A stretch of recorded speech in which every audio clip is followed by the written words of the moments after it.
Hey everybody, welcome back to the channel. My name's Ryan. I'm pretty pumped today because we're going to be doing a blind that's poured right behind me. I know the bottles that are in the blind, but I don't know where they are. And the whole goal here is we're really going to kind of be grading River Roots because I shot a video last week on a River Roots bottle where they took Heaven Hill distillate and Heaven Hill bourbon, and then they finished it in a Four Roses recharred barrel. So it's a double oaked Heaven Hill bourbon, and it was pretty killer.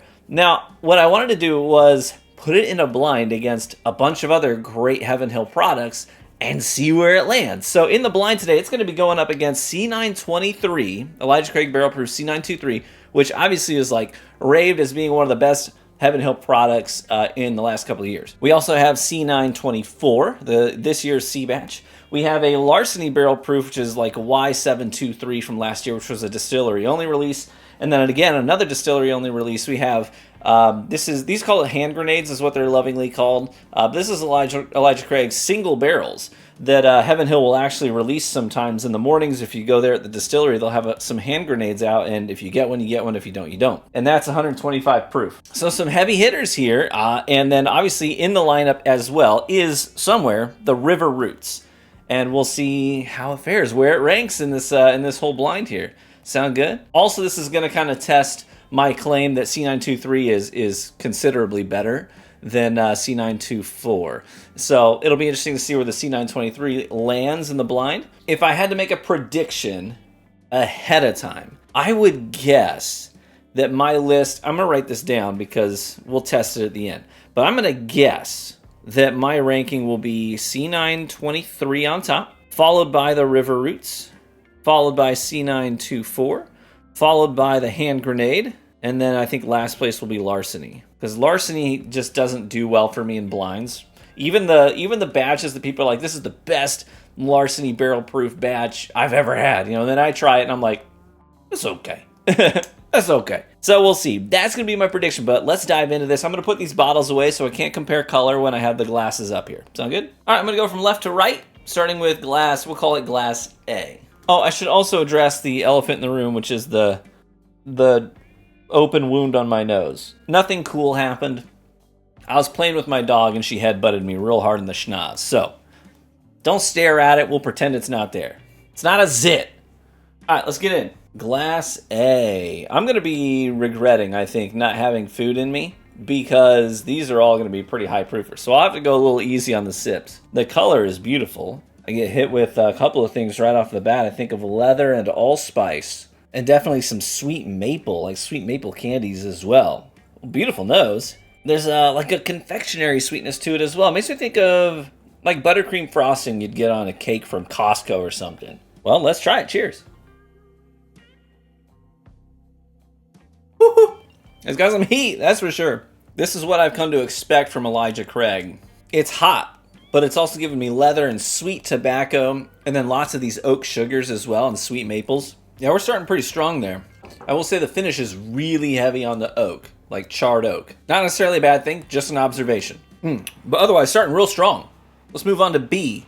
Glass B, also very dark. You get like cinnamon roll on the nose. Kind of yeasty, a little bit of cinnamon and sweetness.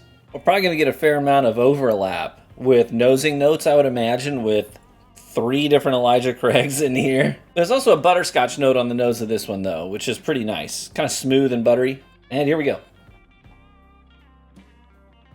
Okay, that's pretty good. It's got, like, the very first thing I get hit with is that sweet butterscotch and some vanillas. Then I get hit with almost this, like, orange zesty citrus wave as well, alongside those peppery oaks, like black peppercorn. It's got that spicy quality to it that I like. The finish is exceptional. It just hangs out on these sweet oak sugars, like brown sugar, and this charred brulee kind of a note. Yeah, that's dynamite. Whew. This is going to be tough, isn't it? I think this is going to be pretty tough. Let's move on to C. This one has a little bit of a lighter nose. Think of toasted marshmallows. Also getting sort of like an almond paste note. You ever have a like banquette with that almond paste in there? It's kind of giving me those. My mother-in-law makes a really good banquette every year. We just polished off a loaf of it that she sent home with us this past weekend. I learned she watches these videos sometimes. So in the last video, when I made a reference to catching your wife hopping out the shower and being like, hello, I got to remind myself, My mother-in-law's watching. Pretty good nose on that. Let's try it. Cheers. Huh. That's the oiliest. That's the oiliest mouthfeel so far of all of them.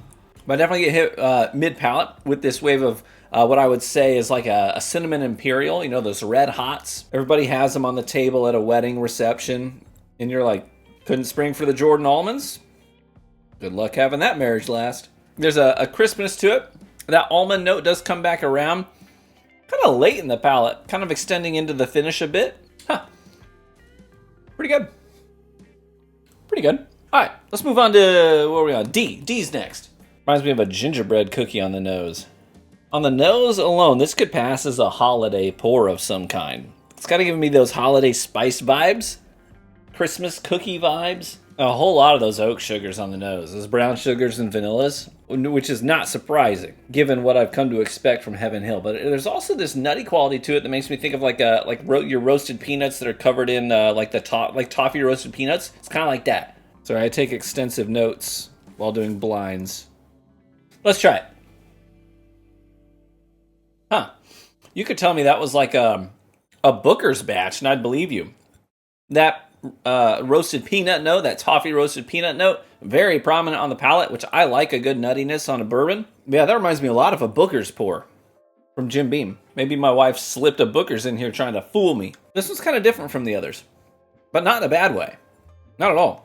In fact, I really like that sweet nuttiness. But that wave of oak and heat does come around late in the palate and into the finish, where I get this hot oak kind of extending for a while. It's pretty good. Okay, let's move on to the last one. Glass E. This one doesn't look quite as thick as the others. Nose is a bit brighter. A little bit of a citrus vibe. A little lemon zest. Kind of reminds me of a cream cheese Danish on the nose. I love a good cream cheese Danish. Kind of got that flaky, yeasty quality to it. But there's also this sort of sweet, creamy cream cheese vibe going on too. Well, cheers. I get hit with a lot of oak and ethanol up front. And then after that big wave subsides, in the finish, I start to get almost like this sugar cookie kind of a note. And that's really what I'm left with. I like the finish quite a bit. I'm finding myself wanting a little bit more of that sweetness up front though. And I think that's the best part of this sip is that finish for sure. Huh. Okay, so I have my preliminary rankings, but a lot of these are like within a point of each other. So I'm going to go back, revisit these, and solidify my rankings, and then we'll reveal what they are. Sound good? Okay. I have my rankings. Are you ready for them? I did flip-flop a couple of these on my second pass through the flight, but here's where I landed. So in last place, I'm going to go with Glass C.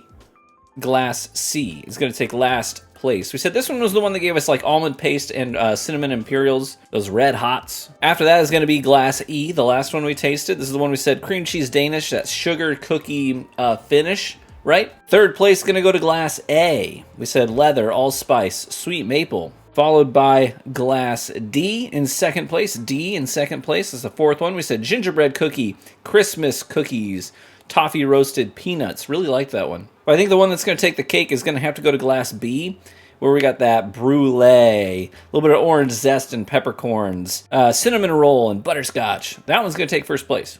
Cool. Now, the reveal. Let's see where we end up. Okay? My last place was Glass C. Let's see what it was. I did not expect that.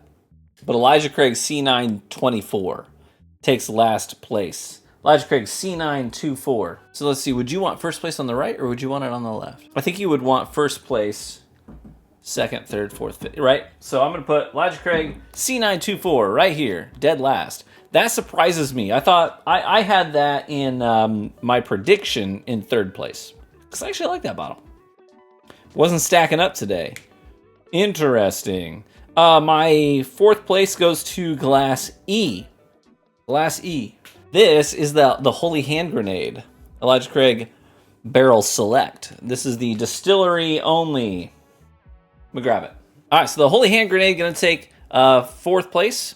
That's not surprising because that one I've always felt like is just okay. It feels like when I first tasted it, the first time around when I ever had it, I actually covered it on the channel way back in the day, but I got it at the distillery itself. And when I tasted it, I said, this feels like something you use for blending, right? Because you want to have a good batch of Elijah Craig, and this is what you use when it's too sweet and you just want to get some of those leathers and those darker notes and kind of bring some balance to it. So that doesn't surprise me that standing alone by itself, it didn't rank super high. I am surprised by this one though, the C924 being in last place. That's shocking. Third place went to Glass A. Glass A, let's see what it was. This was the River Roots. Okay, River Roots coming in dead center here. Boom. So it's 10 years old, 130.26 proof. So right in the middle of the pack is where the River Roots bottle comes in. So that's 10-year-old Heaven Hill bourbon finished in a recharred Four Roses barrel.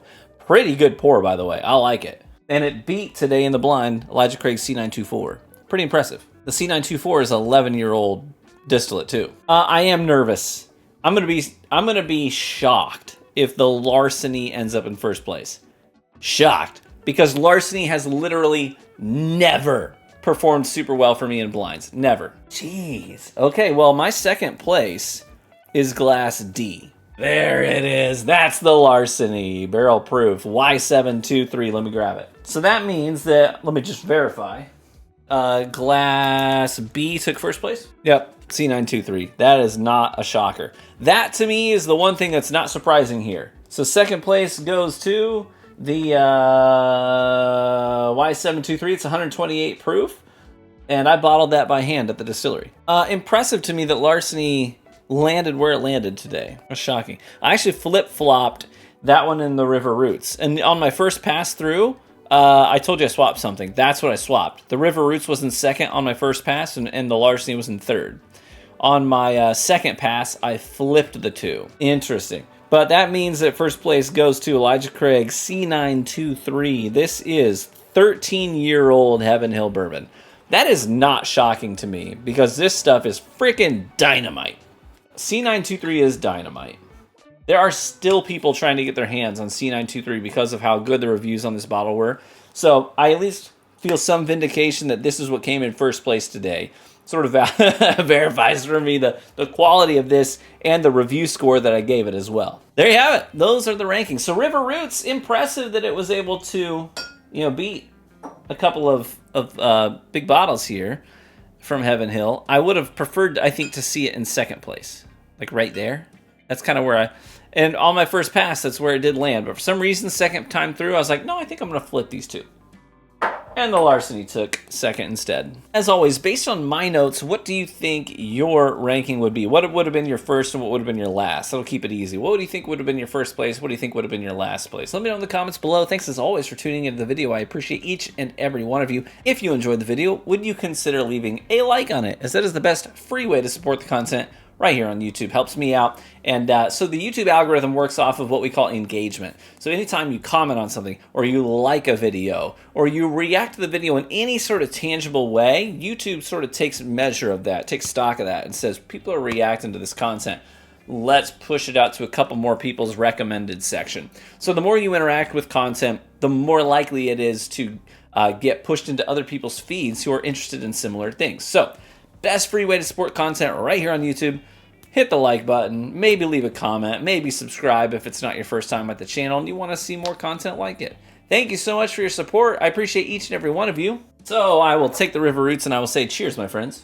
May you live richly and get better with age. And I hope to catch you in the next one. Bye-bye.